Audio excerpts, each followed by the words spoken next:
The king everyone got wrong. In the summer of 530 BC, somewhere in the wild steppe beyond the Jaxartes River, the most powerful king in the world vanished. His name was Cyrus the Great, founder of the largest empire the ancient world had ever seen. In barely 30 years, he had conquered Media, Lydia, and Babylon, and built an empire stretching from the Aegean Sea to the edge of India. He freed enslaved peoples, tolerated foreign gods, and was remembered for centuries as the most just conqueror in history.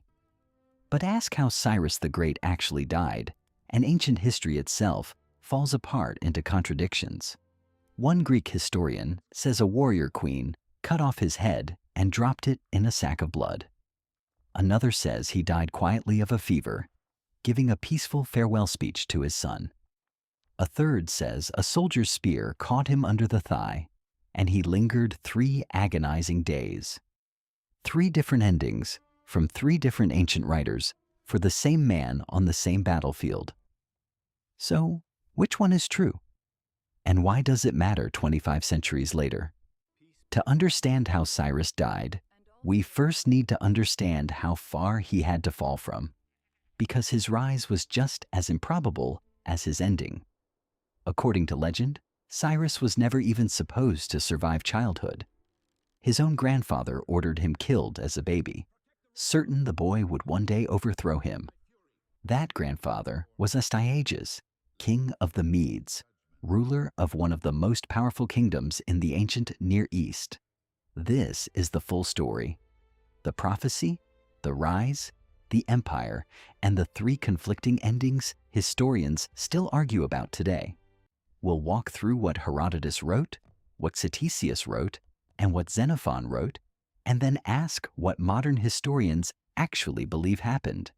By the end, you'll understand why the death of Cyrus the Great remains one of the most genuinely unresolved mysteries in ancient history. Let's start at the beginning, in the hill country of ancient Persia, with a dream that terrified a king. A grandson marked for death. Astyages had a daughter named Mandane, and one night he dreamed she urinated a flood that drowned all of Asia.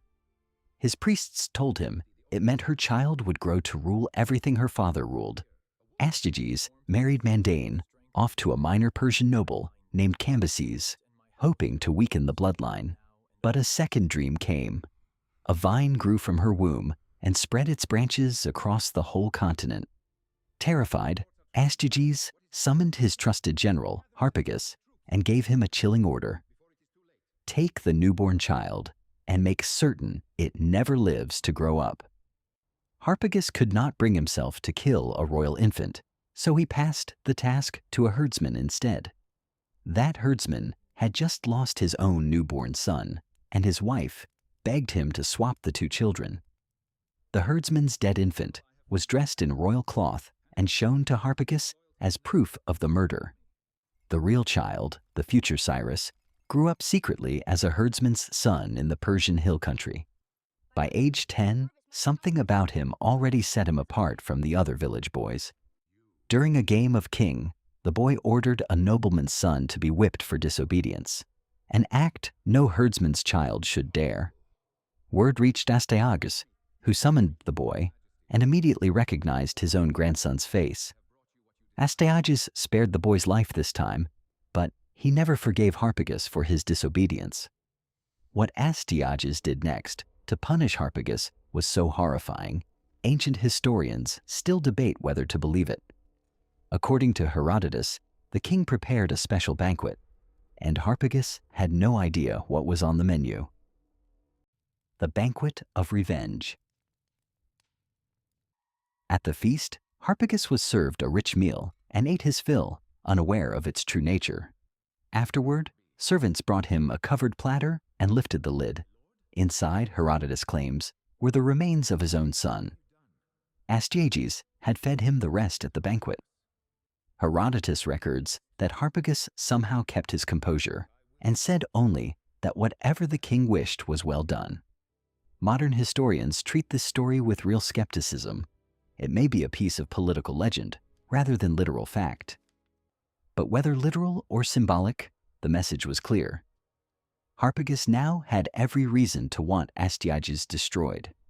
Astyages, meanwhile, consulted his magi again about the boy, and this time they told him the prophecy had already been fulfilled. The child had ruled as king during that game with the other boys. Surely that satisfied the dream, they said. Relieved, Astyages sent the boy back to his real parents in Persia, believing the danger had passed. Cyrus grew up among the Persian nobility, a vassal people who paid tribute to the Median crown. Persia in those days was poor and unglamorous, a rugged land of shepherds and farmers, not kings. Harpagus never forgot his son. For years, he quietly built alliances among Median nobles who resented Astyages' cruelty. Eventually, Harpagus reached out to the grown Cyrus with a secret message hidden inside the belly of a hunted hare. The message was simple: rise up against Astyages, and the Median nobility would defect to your side. It was an enormous gamble. Persia was small, and Media commanded a vast, battle-tested army. But Cyrus accepted the risk. Around 553 BC, he rallied the Persian tribes and declared open revolt. Astyages, enraged, marched out personally to crush his own grandson. What followed was a war that would decide who truly ruled the ancient Near East. The king who freed Persia. The war between Cyrus and Astyages dragged on for roughly 3 years, fought in bursts across the Iranian plateau. At a critical moment, Harpagus made good on his promise. He defected and brought a large portion of the Median army with him. Furious at the betrayal, Astyages led his remaining loyal troops into one final battle himself. The Medes were routed, and Astyages was captured alive by his own grandson's forces. Cyrus did not execute him. Instead, he reportedly kept Astyages at court, treating him with unexpected mercy. In 550 BC, the Median capital of Ecbatana fell, and the balance of power in the ancient Near East flipped overnight. A tribute-paying vassal kingdom had just conquered its own empire, and the world took notice. Cyrus folded the Median nobility into his new government rather than purging it, a pattern he would repeat again and again. This is one of the earliest known instances of a conqueror choosing integration over annihilation, and historians still study it as remarkably shrewd statecraft. The unified realm became known as the Achaemenid Empire, named for a legendary ancestor of Cyrus's family line. Cyrus was now king of both Persia and Media, but he was only getting started. Word of the young conqueror's rise spread west, all the way to the fabulously wealthy kingdom of Lydia. Lydia's king, Croesus, was famous even in his own time. His name still means fabulously rich in some languages today. Croesus watched Cyrus's rise with growing alarm and decided to strike first before Persia grew any stronger. Before committing to war, Croesus did what any ancient king would do. He consulted the most famous oracle in the Greek world, at Delphi. The oracle's answer would become one of the most famous and most misunderstood prophecies in ancient history. The Golden Trap of Lydia. The oracle at Delphi delivered a message. If Croesus attacked Persia, he would destroy a great empire. Croesus was thrilled. He assumed a great empire meant Persia's. He never considered that the empire the oracle meant might be his own. In 547 BC, Croesus invaded Cappadocia, a Persian-held border region, and the two armies clashed inconclusively. Believing the campaigning season was over, Croesus disbanded much of his army and retreated to his capital, Sardis, for the winter. Cyrus did the opposite of what was expected. He marched his army hard through winter, straight for Sardis itself. Sardis was defended by Lydia's famous cavalry, widely considered the finest horsemen in the known world. Cyrus's advisors came up with an unusual solution. They put his baggage camels at the front of the battle line. Horses instinctively fear the smell and sight of camels, and the Lydian cavalry's mounts panicked and threw their riders. With their famous cavalry neutralized, the Lydians retreated inside the walls of Sardis, and Cyrus laid siege to the city. According to legend, the city fell within 2 weeks, when a Persian soldier spotted a Lydian climbing down an unguarded cliff face to retrieve his dropped helmet. That night, Persian troops scaled the same undefended cliff, and Sardis fell before dawn. Croesus was captured. Ancient legend claims Cyrus ordered him burned alive on a great pyre. And then, just as the flames rose, a sudden rainstorm supposedly extinguished the fire and spared his life. Modern historians are skeptical this dramatic rescue ever happened exactly as described. But they agree Croesus survived and became a trusted advisor to Cyrus. With Lydia's fall, Cyrus now controlled the wealthiest kingdom in the Greek-speaking world and its famous gold mines. His empire now stretched from the Aegean coast to the Iranian plateau, and it kept growing east and south. But the greatest prize of all still lay ahead: the legendary, seemingly impregnable city of Babylon. Babylon without a drop of blood. By 539 BC, Babylon was the largest and most fortified city on earth, protected by walls so thick that 2 chariots could pass each other on top. Its king, Nabonidus, was deeply unpopular. He had neglected Babylon's chief god, Marduk, in favor of an obscure moon deity. Nabonidus had also spent years away from the capital, leaving his son Belshazzar to govern in his place. Babylonian priests, resentful of their neglected temples, may have quietly welcomed the idea of a new ruler. Cyrus marched on Babylon in the autumn of 539 BC, and the 2 armies met first at the city of Opis. The Babylonian forces were defeated decisively, and the road to the capital itself lay open. Babylon's walls, though, were considered unbreakable by direct assault, so Cyrus's engineers devised something far cleverer. The Euphrates River flowed directly beneath Babylon's walls, in and out of the city through iron grates. Persian engineers diverted the river upstream into a nearby marsh basin, lowering the water level enough for soldiers to wade through. According to legend, the city was in the middle of a great religious festival that night, and its guards had grown careless. Under cover of darkness, Persian soldiers waded beneath the lowered river gates and into the heart of Babylon itself. By morning, the city had changed hands with almost no bloodshed, one of the most famous bloodless conquests in ancient history. Cyrus entered Babylon in person weeks later, and the Babylonians reportedly greeted him as a liberator rather than a conqueror. He made a point of honoring Marduk, Babylon's chief god, and restoring the temple rites Nabonidus had neglected. It was a calculated move. Cyrus understood that respecting local religion made conquest far easier to accept. In a matter of weeks, Cyrus had absorbed the wealthiest and most ancient empire in Mesopotamia, almost entirely without a siege. His empire now stretched from the Mediterranean Sea to the mountains of Iran, larger than any state history had yet recorded. And in Babylon, Cyrus commissioned something that would outlast his entire empire, a clay cylinder inscribed with his own words. The Cylinder and the Exiles. The Cyrus cylinder is a barrel-shaped clay document buried in Babylon's foundations that records Cyrus's own account of his conquest. In it, Cyrus claims he restored displaced gods to their rightful temples and let exiled peoples return to their homelands. Some scholars have called it the world's first charter of human rights, though many historians push back on that exact label. What is not disputed is this: Cyrus allowed the Judean exiles held in Babylon to return home and rebuild their temple in Jerusalem. This event is recorded not just in Persian sources, but in the Hebrew Bible itself, in the book of Ezra.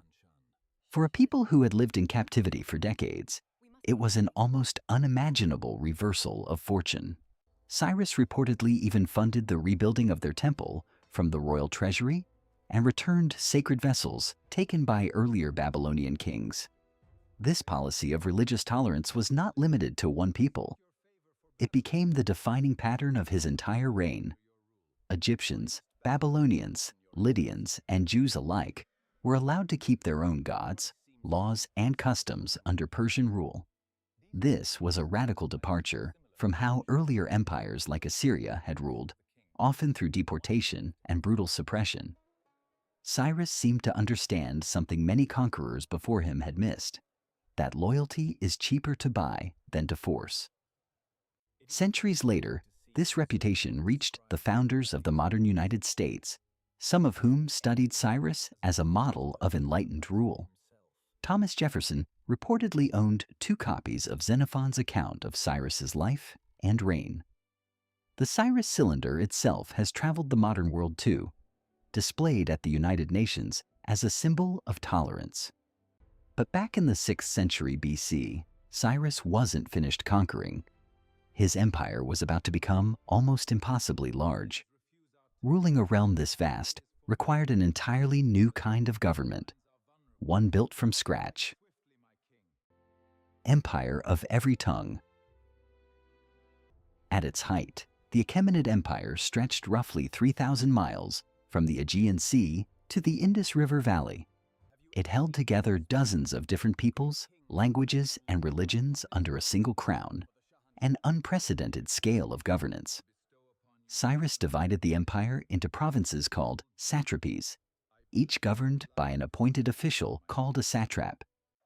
Local customs, laws, and even local kings were often left in place, so long as tribute and loyalty flowed back to the crown. This flexible system let the empire absorb new territory quickly, without constant rebellion draining its strength. Royal roads were built to connect the provinces, allowing messages to travel across the empire faster than almost anywhere else in the ancient world. Later, Persian kings would expand this into the famous royal road system, but its foundations were laid under Cyrus. Cyrus also built a new capital at Pasargadae, in the hill country of his Persian homeland. Unlike Babylon's dense fortified walls, Pasargadae was built around open gardens, terraces, and pavilions, a deliberate statement of confidence and peace. Some historians believe these gardens were the direct inspiration for the Persian word that later gave us paradise. By the late 530s BC, Cyrus was in his 60s, and his empire was, by any measure, secure and enormously wealthy. Most kings in his position would have settled into comfortable old age. Cyrus did not. There was one direction his empire had never fully secured: the wild frontier beyond the Oxus and Jaxartes rivers, home to fierce nomadic tribes. Around 530 BC, Cyrus turned his attention there, and toward a people called the Pasargadae and their queen. The queen beyond the river.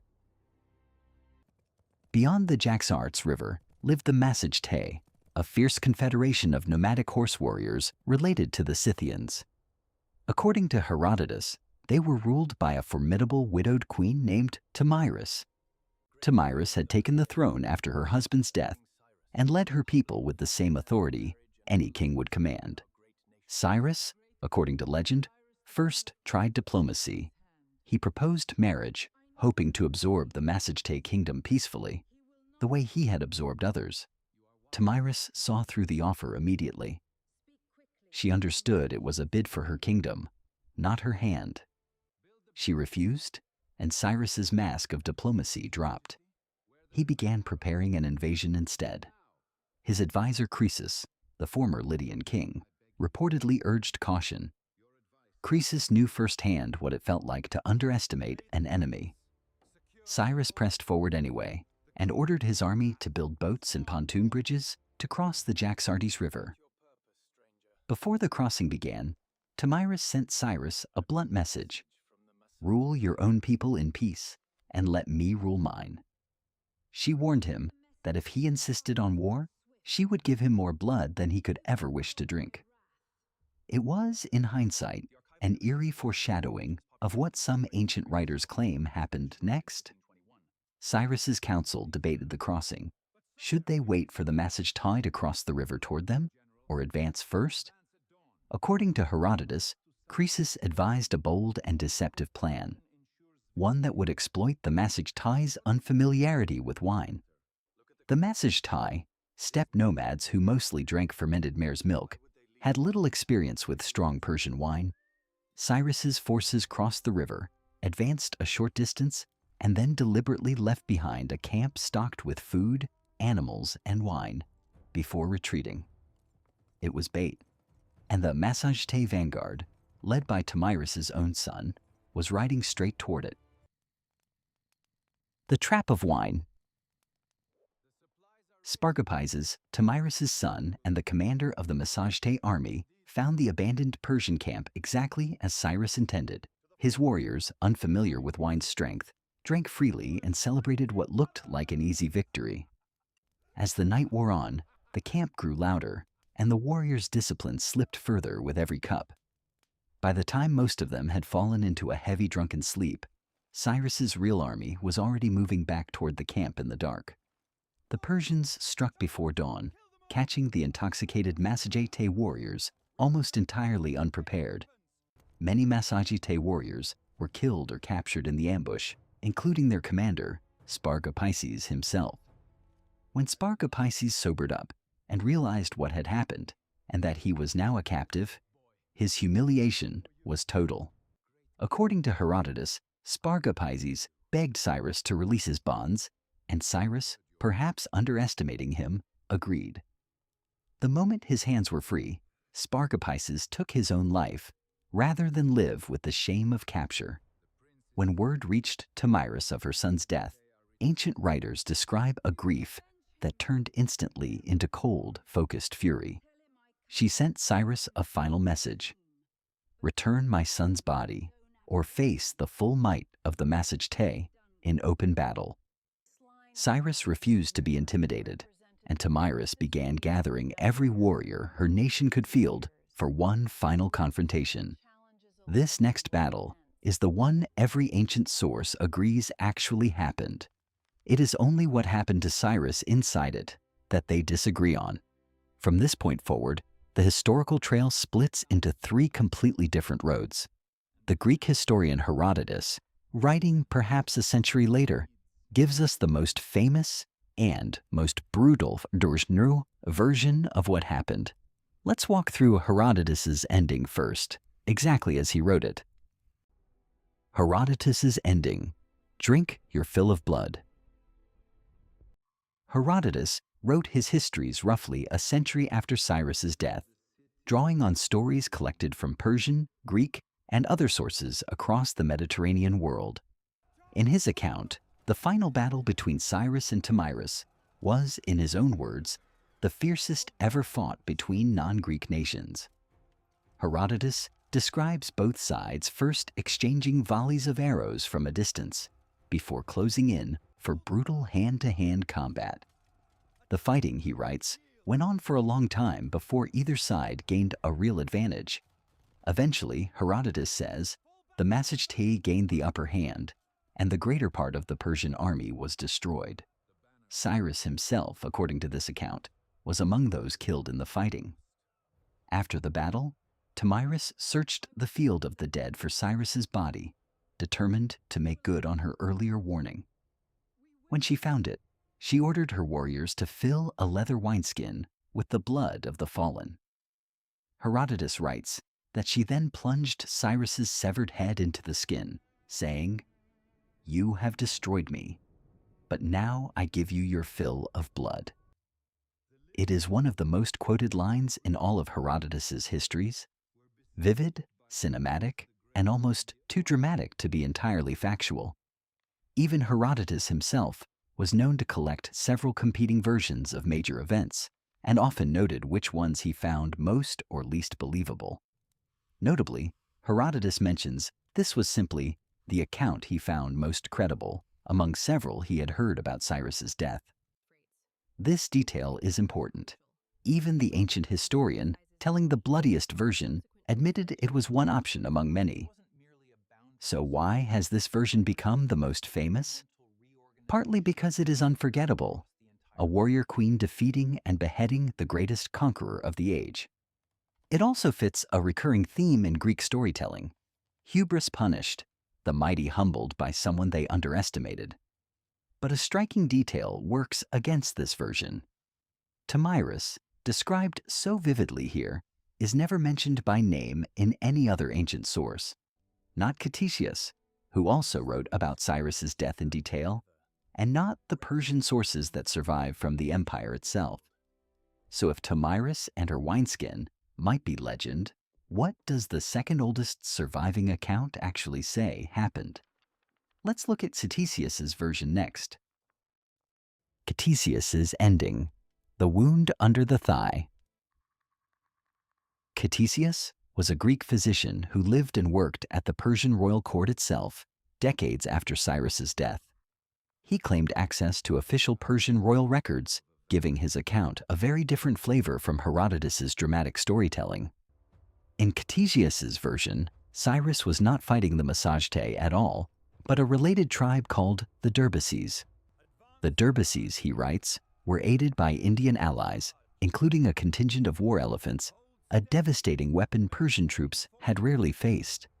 In the chaos of battle, Cyrus's horse was startled, reared, and threw him violently to the ground. As he fell, an enemy soldier struck him with a javelin, wounding him beneath the thigh. It was a serious wound, but not an instantly fatal one. Cyrus's own soldiers managed to pull him from the fighting and carry him back to camp.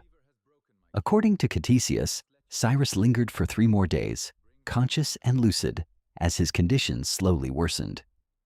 In this account, there is time for something Herodotus's version never allows: a final conversation between a dying king and his son. Cambyses, Cyrus's eldest son, was summoned to his father's tent to receive his final instructions. Cyrus reportedly named Cambyses his successor and gave instructions for how the empire should be governed after he was gone. On the 3rd day, Cyrus died from the wound, having reigned for roughly 30 years.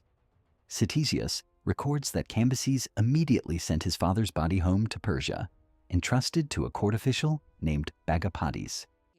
Unlike Herodotus's account, there is no beheading, no wineskin, and no vengeful queen named Tomyris anywhere in this version. Instead, Ctesias describes something almost mundane by comparison: a battlefield wound, days of decline, and a peaceful transfer of power. Many modern historians find this version the most historically credible of the 3, partly because of where Ctesias got his information. As a physician embedded at the Persian court, Ctesias had access to sources far closer to the royal family than a Greek traveler collecting second-hand stories decades later. But Ctesias was not the only writer to give Cyrus a very different ending. A 3rd historian, writing decades later, rejected the battlefield story completely. Xenophon's ending: a king dies in his bed. Xenophon was a Greek soldier and writer born a generation after Cyrus's death, deeply fascinated by Persian kingship and leadership. His book about Cyrus, the Cyropedia, is part biography and part political philosophy, a kind of ancient leadership manual dressed as history.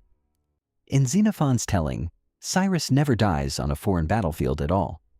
Instead, he lives to old age and dies peacefully at home in Persia. Sensing his time had come, Cyrus gathers his sons and closest advisors around his bed for a final address. In a long, reflective speech, Xenophon's Cyrus reviews his life's achievements and offers advice on how to rule wisely and justly.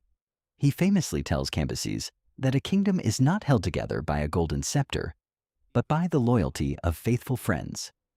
That loyalty, he warns, must be earned continually through kindness, not simply commanded through fear or force. He also speaks about the soul, suggesting he believed some part of a person continues on after death, an unusually philosophical passage for its time. Then, according to Xenophon, Cyrus simply closes his eyes and passes away quietly, surrounded by his family. It is by far the gentlest of the 3 endings. And also, most historians agree, the least historically reliable. The Cyropedia was never meant to be read as strict history. Xenophon openly used Cyrus's life as a vehicle to teach lessons about ideal leadership. A peaceful, dignified deathbed scene simply suited his purposes better than a chaotic death on a distant frontier.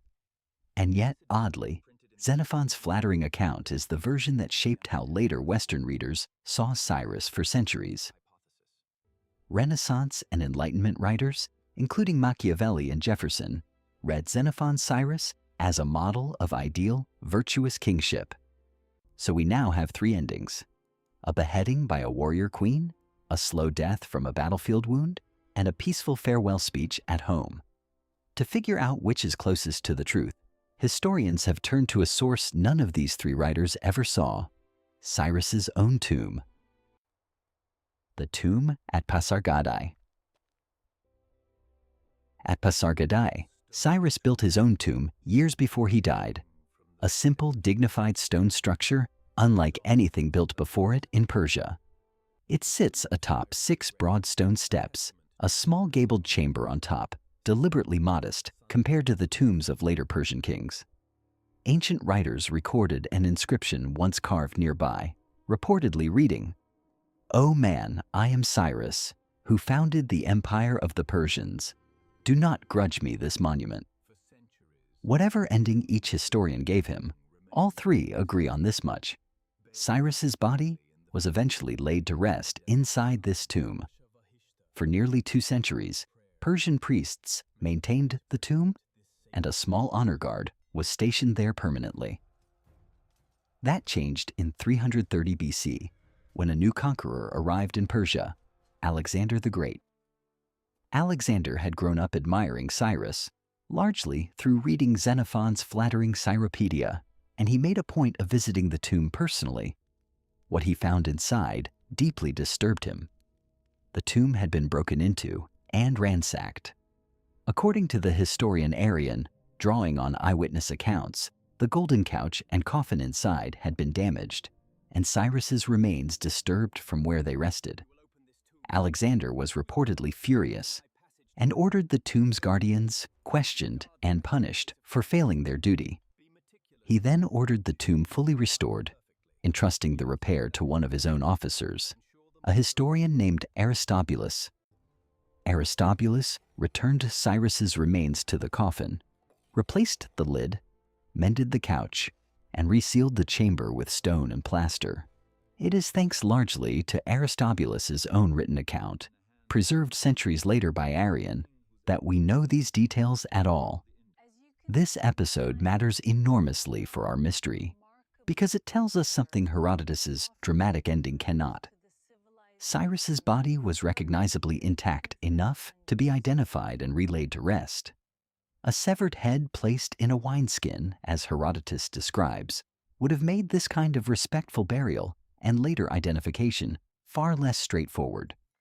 This is one of the key pieces of physical evidence historians weigh when deciding which ancient account to trust. The tomb still stands today near Shiraz, Iran, one of the oldest surviving royal monuments anywhere in the world.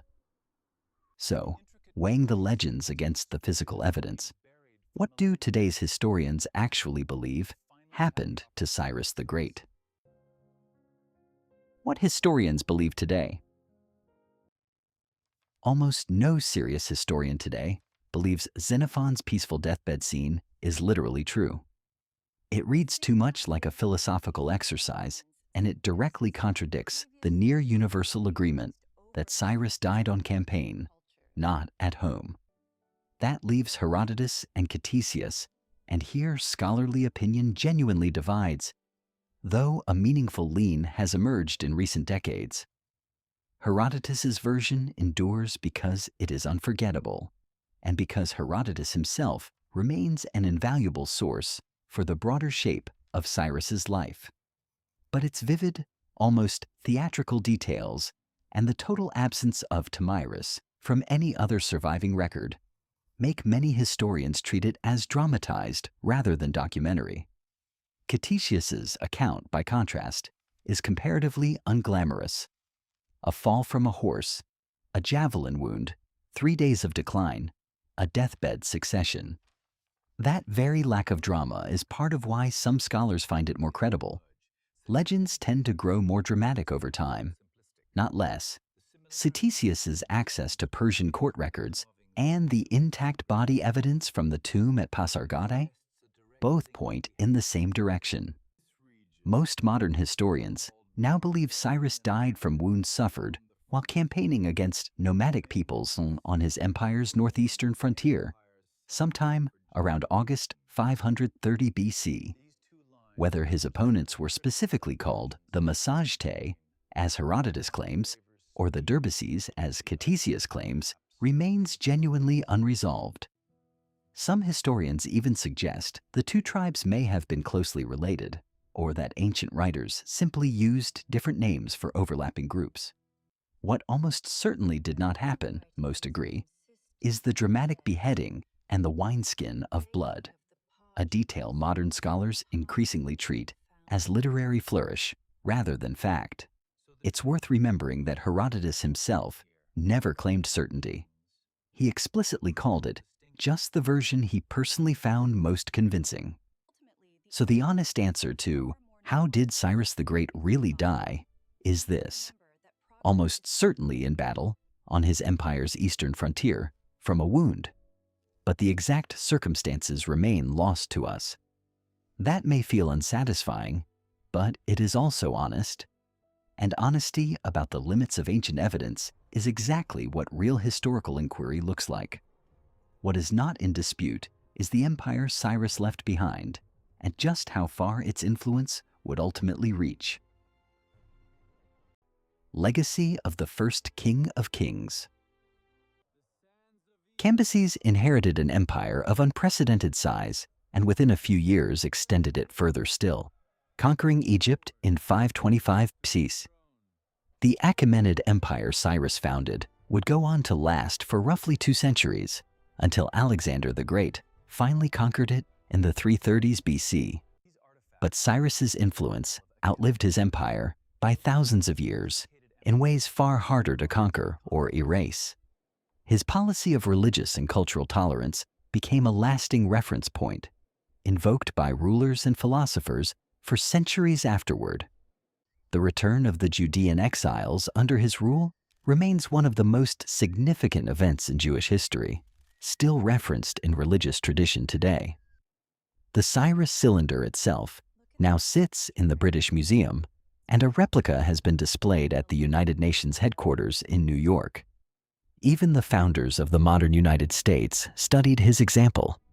Thomas Jefferson kept translated works about Cyrus in his personal library at Monticello. The word paradise, used in dozens of modern languages, may trace back to the Persian gardens Cyrus first built at Pasargadae. His tomb still stands today, having survived nearly 26 centuries of empires rising and falling around it. In 1971, the Shah of Iran held a major celebration at Pasargadae, marking 2,500 years of Persian monarchy, with Cyrus's tomb as its centerpiece. Today, the tomb is a UNESCO World Heritage Site and remains one of the most visited ancient monuments in Iran. So, we return to where we began, a king who built the ancient world's largest empire and whose actual death still resists a single certain answer. Maybe that uncertainty is fitting. Cyrus spent his life defying what people expected of him, a shepherd's grandson who became king of kings. Perhaps it's only right that even his final chapter refuses to be pinned down to just one story.